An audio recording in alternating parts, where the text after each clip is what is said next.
89 настай хатан хаан Элизабет, ерөнхий сайд Дэвид Камерон болон бусад эрхмүүдийн хамтаар Лондон хотын дайны дурсгалын кинотаф хөшөөнд очиж цэцэг өргөжээ. Энэ үеэр Нидерландын хаан Виллем Александр дэлхийн 2 дугаар дайнд дуусны дараа Нидерландыг чөлөөлсөний 70 жилийн огт тэмдэглэж мөн цэцэг өргөжээ. Түүнчлэн сөрөг хүчний хөдөлмөрийн намын удирдагч Жереми Корбин цэцэг өргөн хүндэтгэл үзүүлсэн байна.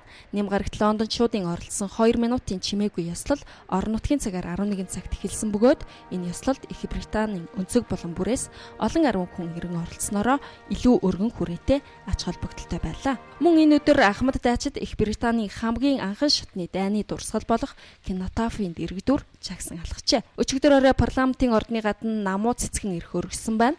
Намуу цэцгэн дэлхийн 1-р дайнаас хойш үндэсний дайнд нас барсан хүмүүсийн илэрхийлэл болдог байна. Эргэн дурсах нэм гарагийг дэлхийн 1-р дайнд дуусаж инх тайвныг гэрээ хийсэн 1918 оны түүхт өдөр болох 11 сарын 11-ний эвлэрлийн өдөртэй хамгийн ойрхон нэм гарагт тэмдэглэдэг. 4 жилийн турш үргэлжилсэн дайны хөлд Их Британийн эзэнт гүрний 1 сая гаруй хүн амь өргөдөжээ.